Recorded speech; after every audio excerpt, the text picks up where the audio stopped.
starten in unsere vierte und letzte Session unter dem Titel Die Digitalisierung und ihre Auswirkungen auf die Beschäftigung. Ich darf an meiner Seite sehr herzlich begrüßen die Frau Maria João RODRIGUES, Mitglied des Europäischen Parlaments, aus Portugal kommend, als Co-Vorsitzende und als Referentin für ein Einleitungsstatement Frau Milena ANGELOVA, Vizepräsidentin des Wirtschafts- und Sozialausschusses der Europäischen Union. Beiden Damen ein herzliches Willkommen. Vielen Dank für die Teilnahme. Und ich darf gleich Frau ANGELOVA Sie um Ihre Rede bitten. Bitte sehr.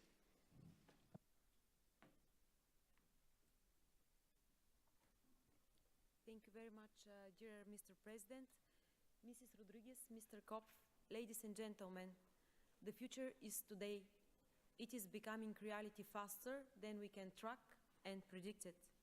It poses major challenges for businesses by establishing new models and for workers by requiring new skills and competencies, most of which are hard to predict today, thus pushing society as a whole towards rapid change. If we want this transition to be successful, we must remain united, join forces to anticipate what is coming, and proactively manage change for the good of our society. The European Economic and Social Committee has a unique and a key role to play, since our work presents a balanced view of social partners and organized civil society as how to work together more effectively in order to achieve a more united, more effective Europe, one which is able to make the best use of opportunities presented by the fourth industrial revolution, digitalization, and artificial intelligence. Digitalization is profoundly transforming production and the world of work. That entails three phenomena: job destruction, job creation, and job transformation. The debate on whether the digitalization will bring job losses or gains is still ongoing. The outcome will depend on how successfully business and workers in the European Union will adapt to technological developments. To facilitate this adaptation, the introduction and use of technologies and changes of organizational structure should be dealt with jointly by the social partners. The European Union and Member States should create a favorable policy and regulatory environment to safeguard the interests of both businesses and working people. The greatest effect of digitalization is the job transformation, affecting both quantitative and qualitative aspects of labor. Digitalization allows people to work more efficiently with, for example, the help of online communications and information sharing. In this way, their productivity will increase, reflecting a decrease in the quantity of work needed compared to that needed to perform similar tasks in the past. The quality of work is changing too, allowing repetitive tasks to be performed automatically with limited or no human intervention. The continuous development of artificial intelligence also allows more complex tasks to be increasingly automated. This reduces demand for low-skilled, but also medium-skilled and even certain high-skilled workers who currently perform these tasks. Digitalization and automation have given birth to new forms of work characterized by integration of material production with digital technologies, which are performed both off and online, and which are having a significant impact on the production processes of enterprises. This, of course, also can have an impact on organizational models of the labor market, working condition, duration of labor contracts, social protection coverage, and employment relationship. Furthermore, job polarization can be observed in all member states, though at different degrees. Low-paying and high-paying jobs have increased steadily, while middle-paying occupations are on the decline. Changes induced by digitalization may have considerable positive as well as negative consequences. These changes can increase workers' autonomy and work-life balance and can ease access to the labor market for disadvantaged and underrepresented groups. The flexibility offered by new forms of work can also be an element of resilience in the face of economic shocks. Non-standard work can have also some negative implications on workers' well-being compared to that of standard workers. New forms of work can entail a lower quality of work, fragmented careers, more frequent periods of inactivity, fewer training opportunities, less social protection, and fewer social services. They may put welfare systems under strain, eroding revenues in taxation and social security systems, and undermine existing collective bargaining practice. Social partners and collective bargaining, in line with national law and practices, as well as civil society in general, have a fundamental role to play in limiting negative effects and in enhancing the positive ones. This means we need to support collective bargaining and social dialogue in line with national practices in order to be able to anticipate and adapt the skills to technological and digital developments and develop on-the-job training. We need more new forms of partnership, such as Digital Skills and Jobs Coalition. Employers, social partners, educational institutions and governments, not only at the national but also local and regional levels, need to work together to support education and training of all types in digital and complementary skills. Some elements of skills mismatching will always persist in the education systems, and the education systems can never prepare people perfectly for all circumstances. But currently, skills mismatches are at their biggest challenge that jeopardize growth and sustainable job creation in Europe. 40% of European employers have difficulties in finding people with the skills they need. The European economy's recovery, in combination with changing skill needs, is driving demand for labor and talent shortages to the highest level for the past decade. While the unemployment rate in the European Union is decreasing, the job vacancy rate has doubled from 1.1% in 2009 to 2.2% in 2018.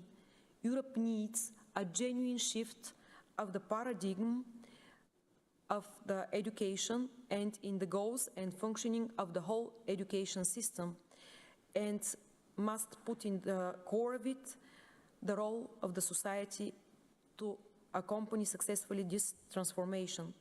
Studies show that a large part of mismatches are due to overskilling and over-educating. Over 40% of adult employees feel their skills are underutilized, and close to a third from the tertiary graduates are overqualified for their jobs. This is a consequence of both ineffective resource allocation, leading to underutilization of existing skills, and general imbalances between the skills of the workforce and the labor market demand. Future education systems should connect education and employment in new ways, both by smoothing the entry into the labor market and by enabling people to learn and acquire new skills throughout their entire careers in a flexible way. The traditional model of the more formal the learning, the higher the corresponding rewards is no longer valid. It is being replaced by an initial career-focused education and training, which then is being constantly upgraded through lifelong learning. The Internet has done away with the need to know and remember important facts and details, providing instant access to all the knowledge with just one click. This means there is no more need the students to store all the information in their heads. Instead, They need to be equipped with the skills to be able to find and process information in order to successfully perform given tasks or find a solution to given problems. The technological change are so rapid that the content of some disciplines gets outdated, even the course of a student's higher education. This is challenging the traditional curricular and especially their basic parts, and is increasing the importance of STEM education and development of soft skills as critical thinking, problem-solving, co-working, sense-making, and cognitive flexibility. It is likewise important that problems of interaction between humans and machines are addressed by focusing on human control over machines. It is also necessary to train teachers and education and training providers properly, and to help families become aware of the importance of the choice of skills. Our committee recommends a qualification offensive to provide incentives for investing both at company level and in the public sector, and to promote public and private investments in education and training. At the same time, we need to be inclusive in our approach, ensuring that nobody remains trapped on the wrong side of the digital divide, and that everybody receives appropriate, high-quality education and training, including people from disadvantaged backgrounds. As the European Economic and Social Committee has stated, the new industrial revolution has the potential to improve productivity and life and job quality if duly accompanied by a sound mix of policies for inclusive and sustainable innovation-driven growth. Good quality basic education, as well as high standard and effective training, lifelong learning, up- and reskilling will be the necessary tools for grasping the job opportunities of the future and fostering business competitiveness. Thank you for providing me with the opportunity to represent the European Economic and Social Committee. Thank you for the attention, and I'm looking forward to the fruitful debate. Thank you.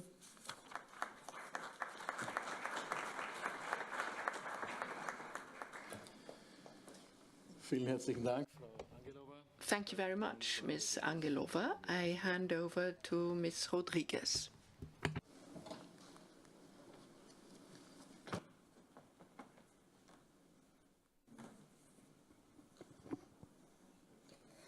Dear Mr. Kopf, dear Mrs. Angelova, dear colleagues from the national parliaments and the European Parliament. This is really a pleasure to join you to discuss such a relevant challenge for all our citizens. And I'm very pleased that Mrs. Angelova already provided a large assessment of the implications of this revolution. So I'm trying to come with solutions. I'd like to discuss them with you. I think this requires a lot of joint work between European parliamentarians and national parliamentarians. And before coming with this proposal of solutions, let me just pinpoint key implications of the new phase of the digital transformation we are in. There is a first big innovation, is the fact that human intelligence is being codified not only in our computers, not only in our smartphones, something we know very much about, but human intelligence will be codified in all the objects and services surrounding ourselves. This is the new phase coming. We are going to smart houses, smart cars, smart offices, smart factories, smart and connected. And this is coming under the level of Internet of Things. So this is the first big innovation for the new phase. Then we have a second one, is that we are organizing the entire economy with supply chains which are becoming automated and driven by artificial intelligence. So a lot of human intelligence is now being used to drive these supply chains. And there is a third big implication, is on the way markets operate. The game between supply and demand. They will match according also artificial intelligence. So these are big, big innovations with huge implications. We are still digesting this, by the way. But let me draw the consequences of these for the way we will work, for the kind of jobs we will have. In an extreme situation, which is now already happening, someone can find a job by going to an online platform, finds a job, starts working, probably starts working with no contract, the so-called 0 hours contract, and without any kind of social protection. This is already happening for millions of people, and notably young people. So my question is, can we accept this as the European social model, as the European way of life? I don't think so. We need to make sure that this digital revolution can bring about a better society. And yes, this is possible if we are able to frame this in the right direction. So we should aim as transforming the digital revolution as a possibility for better jobs, better working conditions, better way of life. What should be done?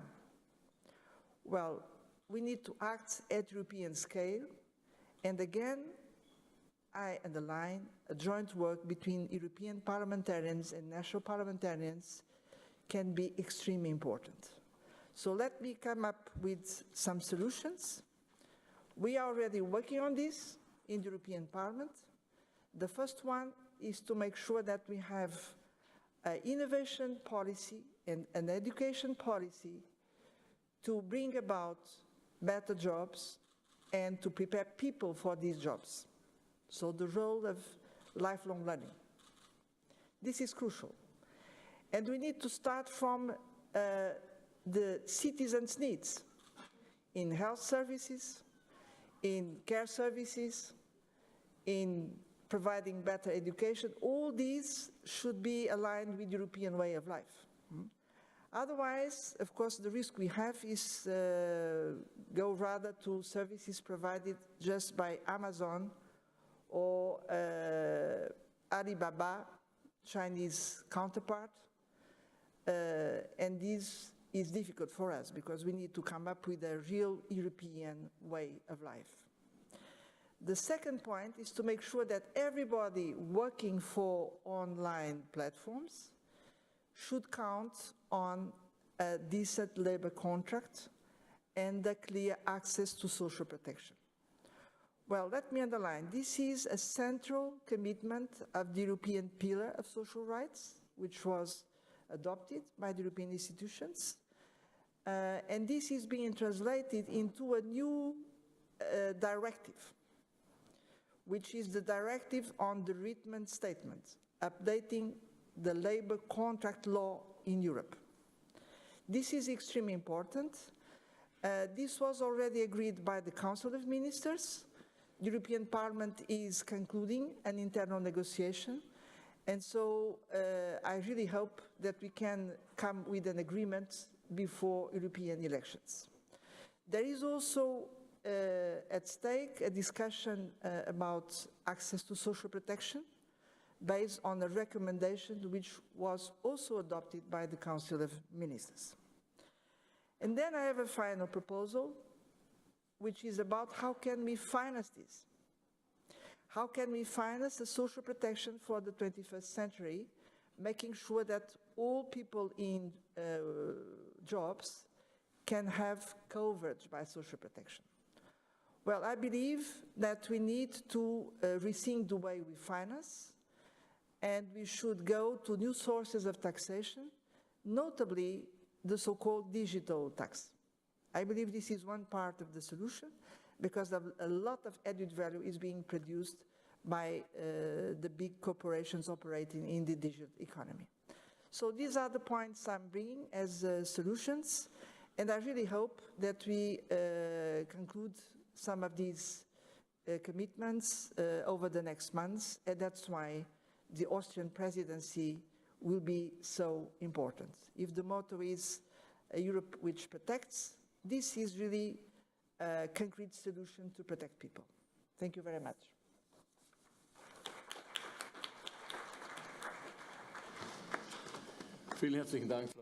Thank you very much, Ms. Rodrigues. Thank you, Ms. Angelova. We are now going to have a plenary discussion. Sotirios Tsarianopoulos is the first speaker. Dear colleagues, we are all grateful for the hospitality of Austrian presidency during this conference. However, allow me to make some certain remarks based on a decision of Austrian government as an example of the general European Union policy. Talking about digitalization of work and the impact of workers, everyone thinks that this should give more free time for workers, better working conditions and rights. Nevertheless, we all know that the Austrian government decided to extend the working time of workers from 8 to 12 hours per day and 60 hours per week. This is really a return to the medieval age that aroused the opposition of workers. I have three remarks to make about this decision. First, this decision is based on the rules of the European Union and especially on the rule of flexible arrangement of working time, which is central in the European Union policy against workers all over Europe. It is based in main guideline of European Union policy, flexicurity. It is implemented in various forms to all member states. Criticism against this decision from European parties and governments like the Greek government of Syriza ANEL is hypocritical, because this government also decided to extend the working hours of doctors in the hospitals, rejected the proposal of hundreds of Greek syndicates for real collective agreements, took very strict measures against the right to strike, decided to abolish the day off of Sunday, liberalized massive dismissals. There is a lot of discussion about the so-called populist far-right political parties. It is a pre-election myth that these parties are defending the rights of workers and poor people. They implement the same policy when they come to government. So, digitalization must be judged on the basis of the interests it supports. It can be a factor for more free time for workers or a factor for dismissals and unemployment. It is up to workers' movement to oppose to this total anti-workers policy of European Union governments, to use digitalization for the interests of themselves and not for the profits of the employers. Thank you.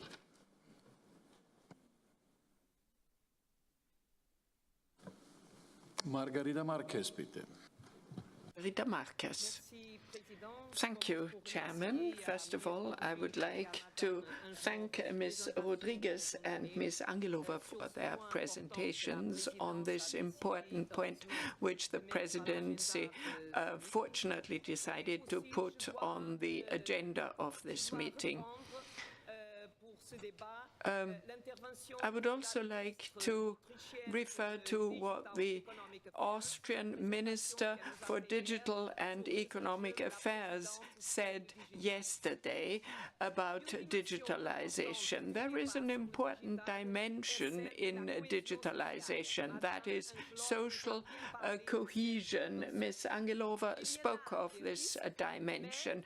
There are risks, but where are there no risks? There are risks everywhere. One has to identify them and react to them. Digitalization has to be inclusive. Therefore, an increased effort has to be made in education and training at all levels. It has to be inclusive in terms of an internal digital market and also with regard to access to social rights. When we speak about labor relations, they differ considerably when digital platforms are involved. We have to make sure that social rights, a key dimension of the European Union, are respected. The digital world has to respect democratic societies. Recent examples and not so recent examples give rise to problems. They constitute a challenge for the European Parliament and also for the national parliaments. Thank you. André Bergegaard. André Bergegaard. Sehr geehrter Herr Vorsitzender, meine Damen und Herren. Mr. Chairman, ladies and gentlemen, on behalf of our delegation, I'd like to thank you for the invitation to this conference, for its organization, and for the wonderful evening we had last night. Digitalization leads to transformation in the world of work. Digitalization is a fact of life which we have to accept whether we like it or not. What's not clear yet is the impact of digitalization in the future, but it's going to be a far-reaching impact. I think all forces in society are called upon here, not just the world of politics. There will be opportunities and risks, but technological progress has always been the key to productivity increases and to increases in prosperity. We have opportunities because employment will increase, productivity will increase, the work-life balance will become easier. Inclusion, this is something that hasn't been referred to often yet, will be made easier because of many different employment opportunities. The world of work will be more flexible. We will have to give up our culture of presence. We will have variations in teams. There will be people who can deal with it and others who can't.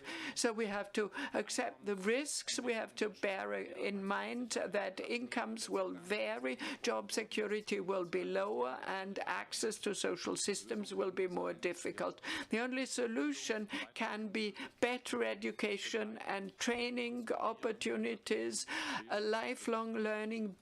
Education is going to be the key issue. Interdisciplinary training has to be strengthened, as Ms. ANGELOVA said at the beginning. Tariff economy or autonomy in negotiations, the negotiating partners, the social partners, will be important in a social market economy, and practical solutions will have to be found, and politicians can only be one actor in this area. We take it that there will not be mass automation, but a transformation in jobs, shifts of jobs. We believe in evolution rather than revolution, and if we take a constructive approach, there will be more opportunities than risks. Thank you. Thank you very much. Skefi Kutra Kukuma. Thank you, Mr. President. The digitalization and innovation were considered as the main drivers of economic growth and job creation. However, the challenges arising from digitalization are vast.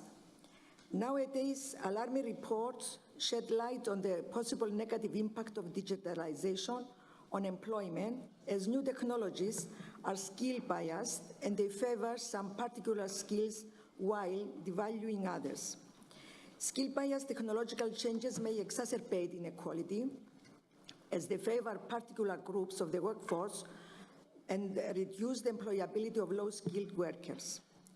Although new technologies and digitalization should have a direct impact not only on the quality of citizens' lives, but above all on the production process and the working conditions, we see exactly the opposite.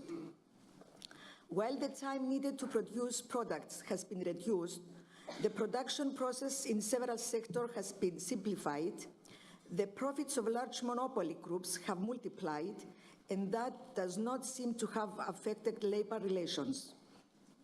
We could say that the opposite has happened. There is an increase in a typical form of work in the European Union, such as zero-hour contracts, false self-employment, and inadvertent part-time employment. These are the topics we must focus our attention and our efforts to ensure workers' rights in the context of technological development and digitalization, and how the new era can be reflected in labor relations. In this context, national governments must ensure effective employment regulation, as well as social protection and social security schemes for new forms of work.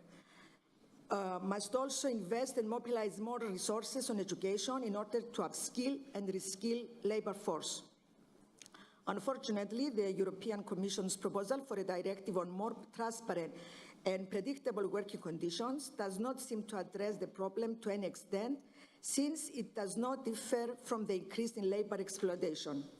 The proposal epidemically raises issues such as informing employees about the terms of employment, the probationary period in which you essentially let member states decide on their duration, parallel employment, etc. Today, we are even more urged to implement policies that fully guarantee workers' rights, institutionalize collective agreements, and ensure full social and insurance coverage. Thank you very much.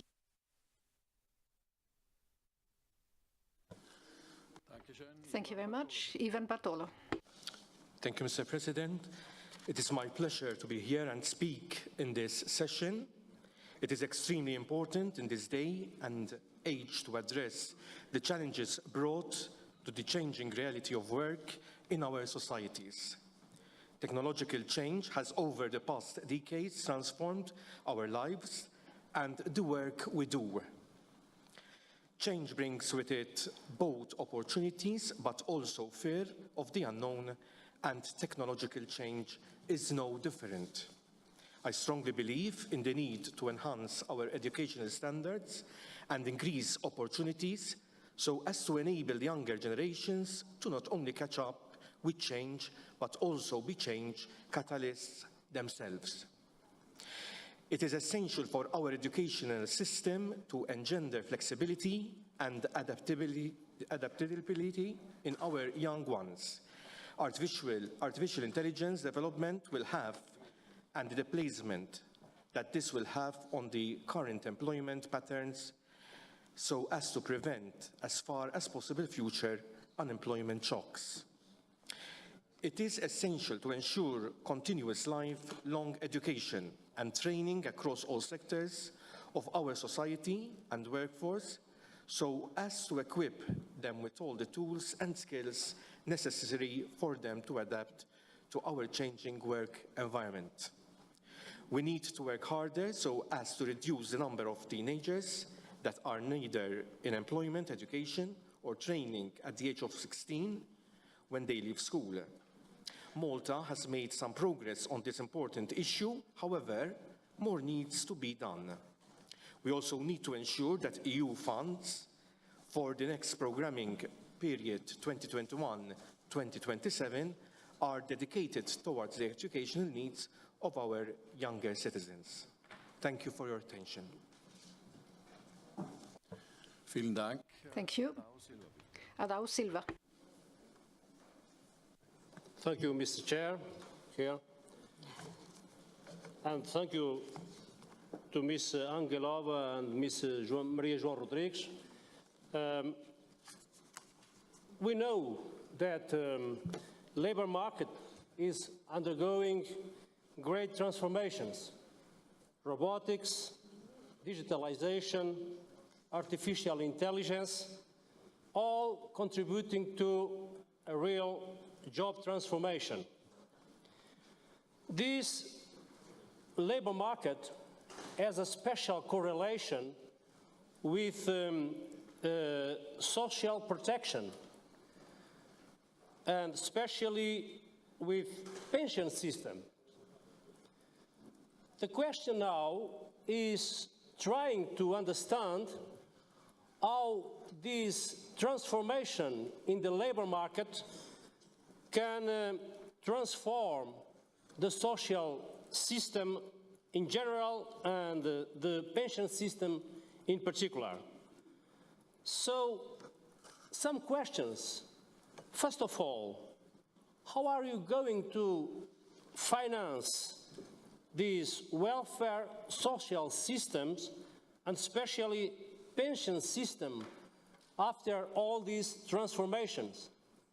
Second, how to guarantee that every state in European Union is not alone, but we are really belonging to a political union? And the third question is, what transformations are expected to the structures of the current protection system in every country? Because in Portugal, for instance, we have mainly the pay-as-you-go system. And the pay-as-you-go systems are very dependent on the situation in the labor market. The question is, will there be necessary to have some transformations in the structures of these public systems or not? Thank you. Dankeschön. Thank you. Mr. Thomas Mann. Thank you very much, Chairman. Well, if robots are used in the healthcare sector, in hospitals, in order to take over routine activities so that the staff has more time to care about the sick, then there will be agreement. But if we find that teachers are replaced because of the use of digitalizations, and but if they do have more time to take care of individual students, then there's agreement. But if we see that networks are extended in rural regions so that people are more involved in what's going on elsewhere, and to give doctors more opportunities to go to rural regions, then there's agreement. But if we find that some countries dream to build Silicon Valley, I invite them to go and look at Silicon Valley. We've done that. If you're 35 years old, you are out of it. Well, you can become a gardener, you can be in the service industry, but people no longer exist in that industry. And when we ask how can we fight against that, Maria said that the European social model is a possibility. At Berkeley, I had the opportunity to talk to professors who said, well, there are opportunities to make sure that we have reasonable corrective measures. If we find that SMEs are very much afraid and we see that they are because of the radicalization that we observe, then we have to ask, what can we do as policymakers?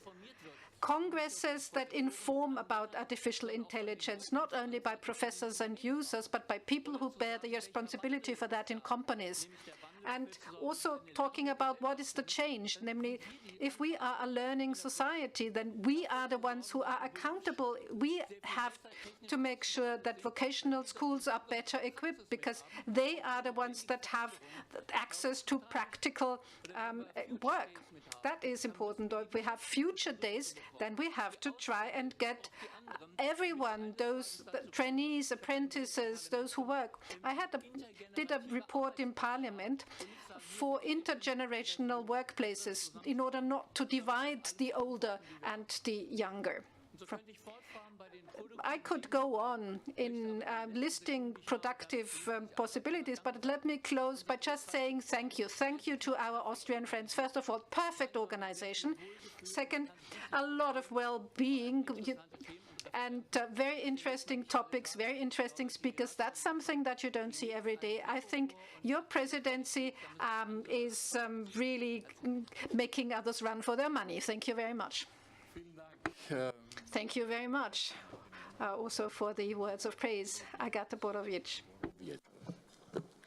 Dear Mr. Chairman, dear Ms. Angelova, dear colleagues, members of the national parliaments, digital revolutions brings new opportunities and new challenges. On the one hand, it offers a new effective opportunities to deal with global problems in almost every area of life. But on the other hand, it raises equally strong social confusions, mainly concerning changes in the labor market.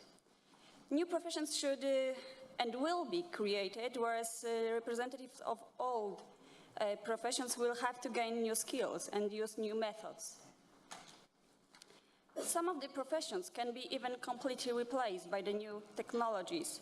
That is why the European Union has to take up challenges to help and support workers in sectors that will be transformed or will be completely disappeared.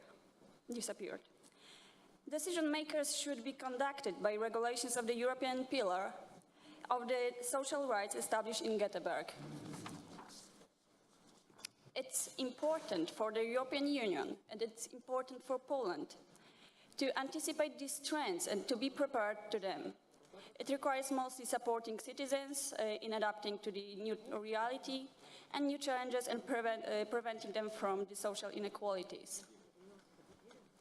Another crucial task is to accommodate the education system to the requirements of digital revolution, so making digital skills common and promoting lifelong learning. The last but not least, we need to remember to support partnership between business and education sector to train more and more specialists in artificial intelligence, but also to attract the best experts in these fields to work in Europe. Vielen Dank.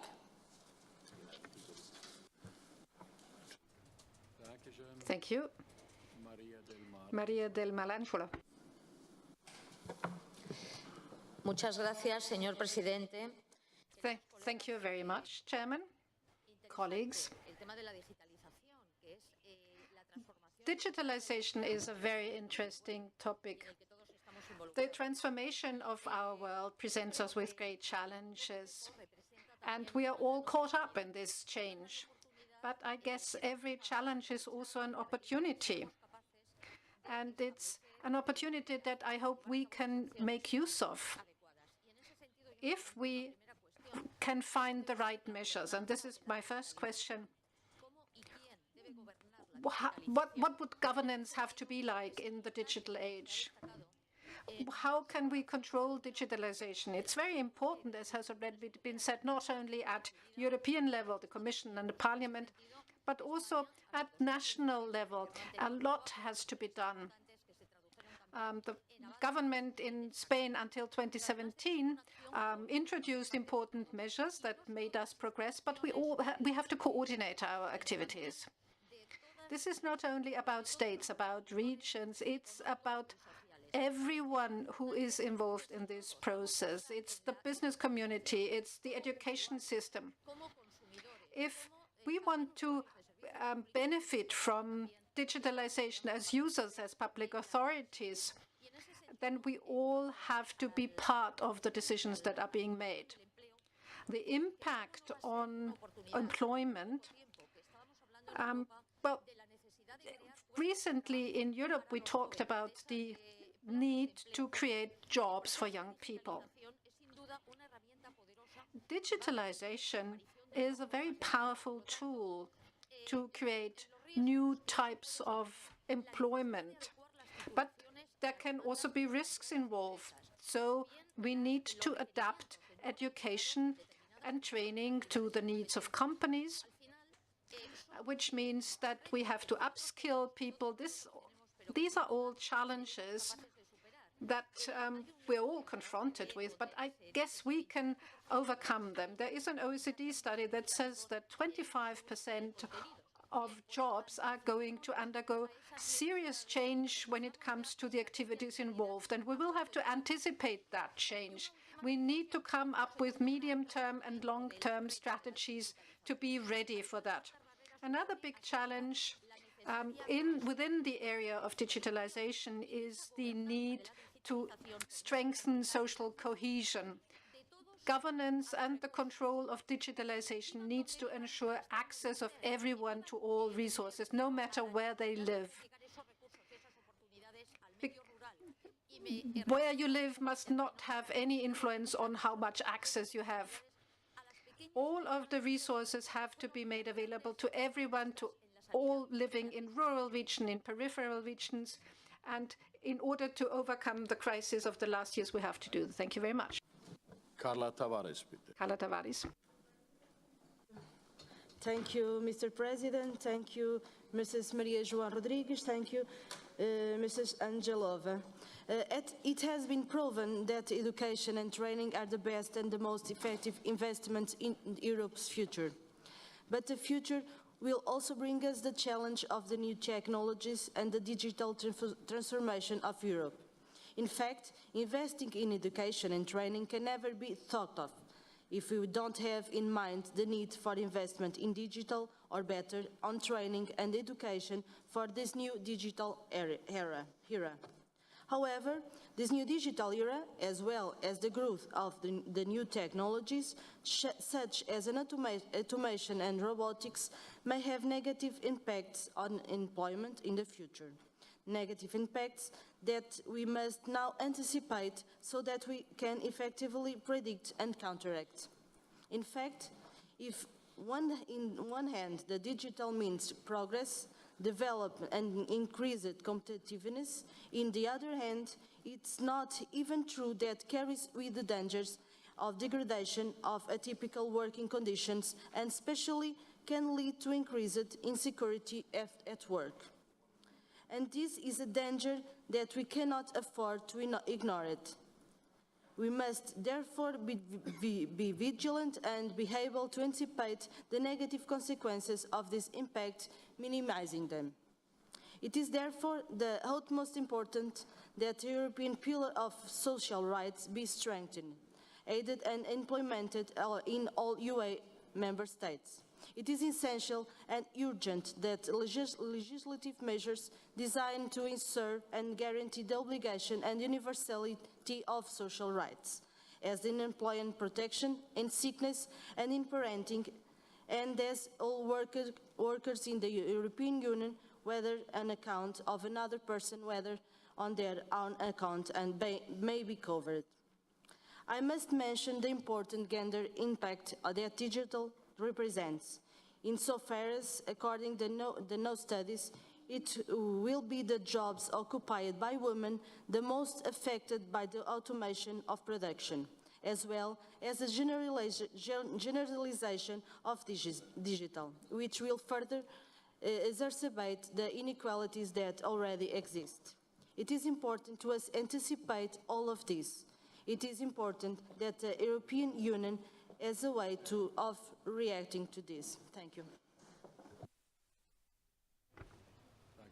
Thank you. Harry Raskari. Thank you, Mr. Chairman. Now we are really in the issue that it is a very, very strategic. And I think it's very important that we compare what we are doing in different EU countries. First, if you think about the research, I think that in one research, 84% of the fast-growing companies, they have defined digitalization as a very strategic issue. But more than 60% of failing companies have not even recognized the role of the digitalization. So it's very important for the company level. And secondly, as a society, I think we should think about that. Are we trying to promote a new kind of jobs, or are we safeguarding the old kind of jobs? And I prefer the first one, because if we try to keep the old kind of jobs, then finally we are losing all of these. But then we have to think about that how the people could feel more safe during this transformation. And for example, in Finland, we have tried to create so-called basic income for these people who are transforming from the old kind of jobs to the new ones. And I think that we have to talk more about this kind of feeling of security during this transformation time. So thank you. Vielen Dank. Thank you very much. This exhausts our list of speakers. And before I give the floor to the two ladies for their responses, please permit me, as head of the Austrian delegation, to respond to Mr. Tsarianopoulos briefly. to his comment on the question of working hours in Austria. It is not correct that normal working hours have been increased from 8 to 12 hours.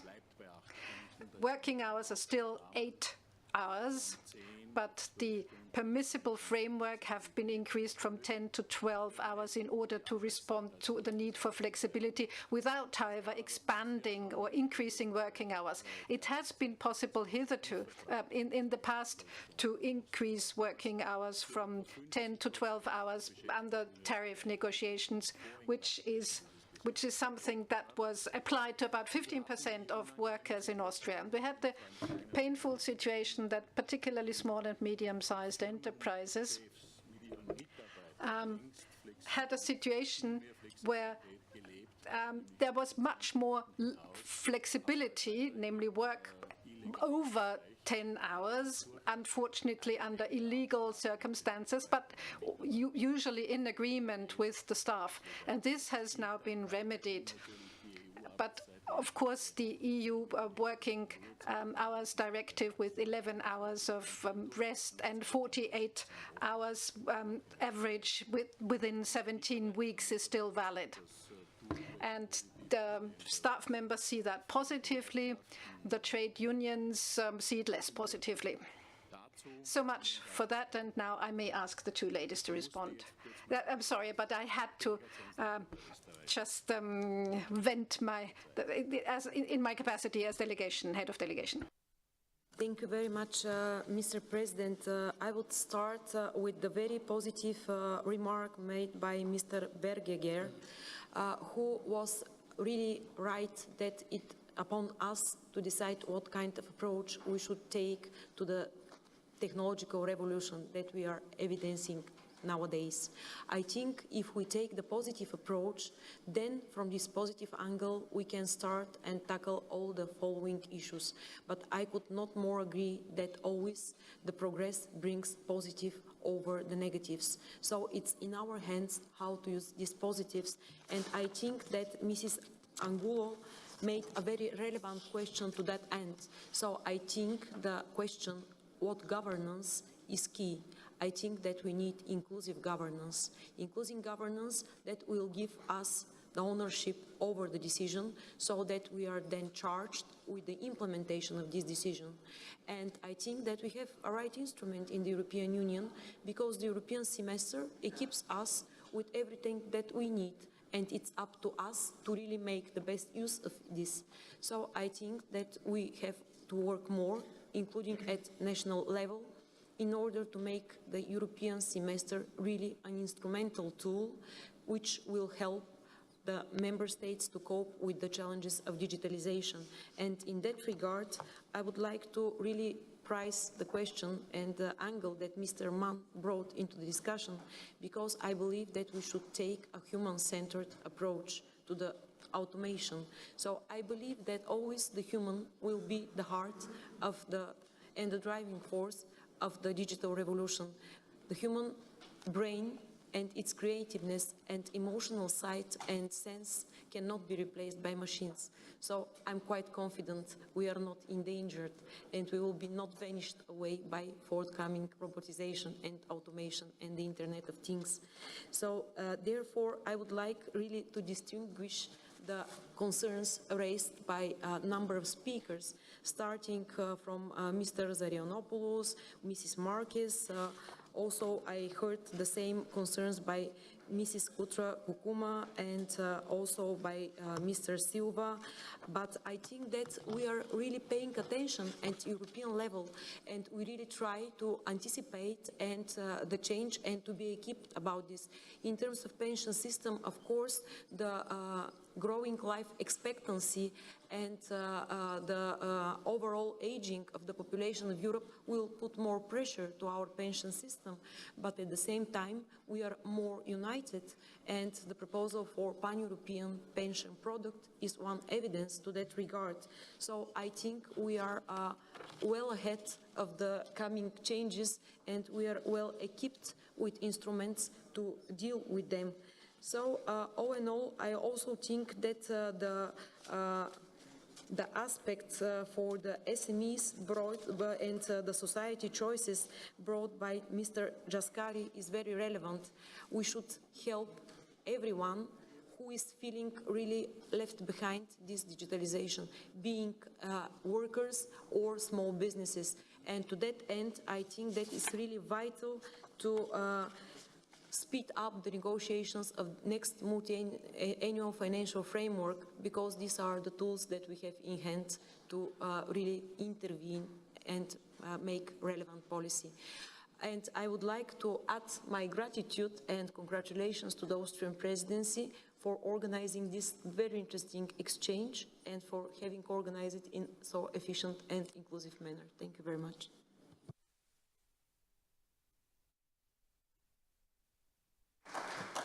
Thank you, Ms. Angelova. Ms. Rodrigues.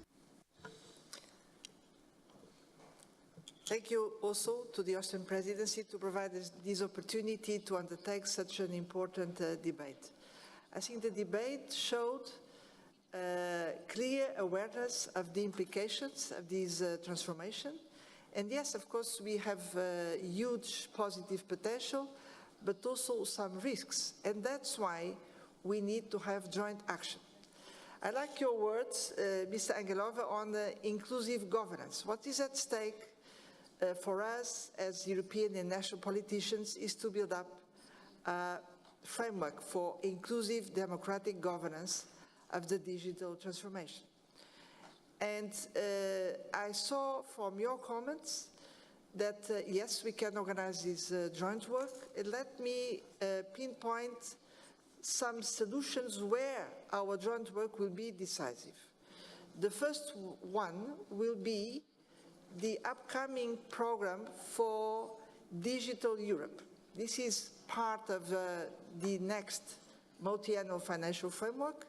This is being negotiated now in the Council and in the European Parliament, but very soon national parliaments will be involved in this.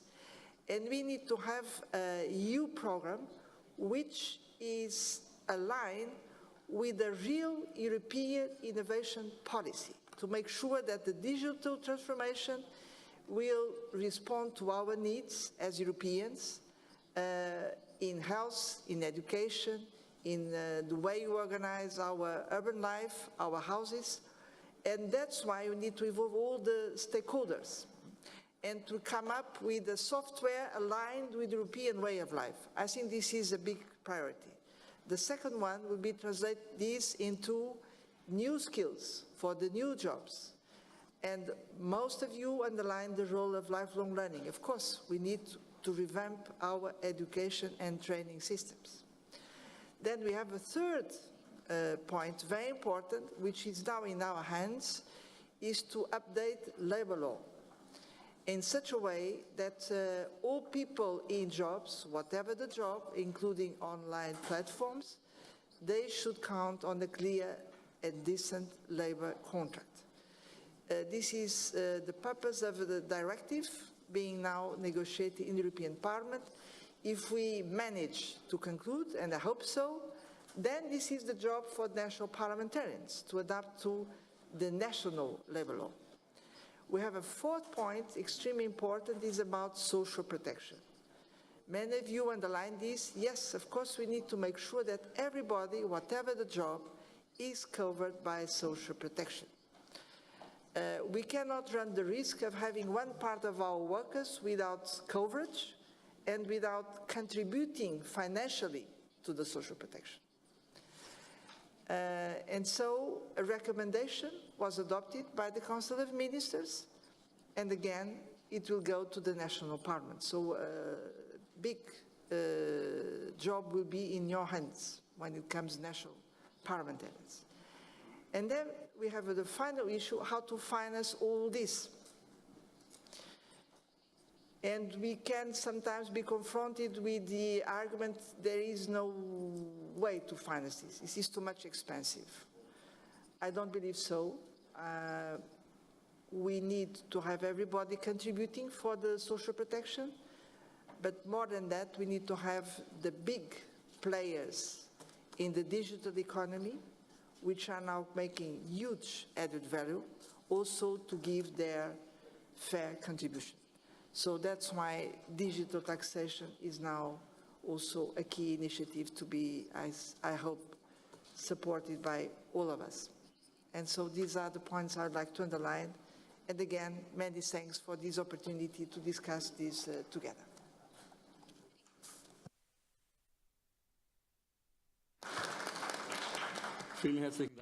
Thank you very much, Mrs. Rodrigues. And thank you, Mrs. Angelova. Well, ladies and gentlemen, this takes us to the end of our two-day conference and our debates. Once again, let me express my heartfelt thanks to all speakers and to all of you for your participation, and particularly to all those who have contributed to the debates in such a vibrant manner. It's very nice that so many of you have joined us for this important conference. I'm not going to give you a summary of the conference. I'm sure that you have been able to obtain your own impressions. Let me just say that we talked about instruments that can stabilize our world, our lives, our competitiveness, and can thus secure our future. But on the other hand, we also talked about questions of fairness when it comes to taxation. And we want fair taxation. And then, of course, the questions of individual personal security and individual opportunities that people have in this big economic area. So I think we have straddled quite a wide range of issues that are important for prosperity, for our life together in Europe, that are essential and significant for us. And it's been very nice to see that despite a whole range of different political perspectives, the atmosphere was extremely constructive. So I guess we can all take home a lot of good thoughts from this conference. We are going to meet again at the Fiscal European Parliamentary Conference in Brussels. And may I ask Othmar Karas maybe to comment on that? And of course, we are going to meet again at the Fiscal Compact Conference in Romania. And let me make use of this opportunity to ask the Romanian delegation to say a few words. Mr. Chairman, Karlheinz, we too would like to thank you for the excellent cooperation in preparing for this conference. It has become a tradition that we, as the European Parliament, cooperate with the presidency and the national parliaments, holding two conferences every year. In the spring, in the European Parliament, and in the autumn, in the country that holds the presidency of the European Council. So I'd like to invite you all most cordially, speaking on behalf of the European Parliament, to join us in Brussels next spring before the elections to the European Parliament. The date and the agenda will be agreed upon with our Romanian colleagues and with the European Parliament. We're going to send it out. The conference will have two parts, a parliamentary debate and the Article 13 conference. So I look forward to welcoming you in Brussels in spring next year. And thank you for a very productive exchange of ideas. Thank you very much, dear Chair.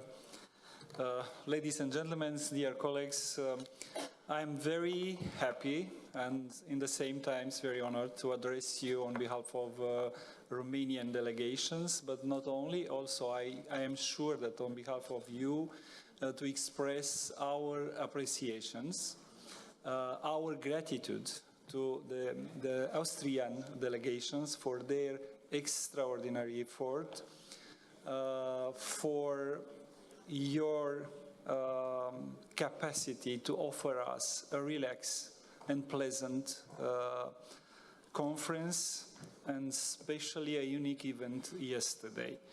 All of us, we are recognizing that we are living in an infinitely complex system of life, which is in a very, very sensitive equilibrium, affected daily by many factors.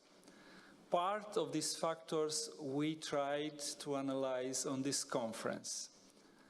I hope that also for our colleagues which didn't take the floor, on our country we are saying that God is listening also the voice for that which remain silent, but we are inviting them to renew this success of the conference in Brussels in February during the Romanian presidency, and in advance I would like to express our gratitude to the European Parliament hosting this event, but also we are inviting you on Bucharest.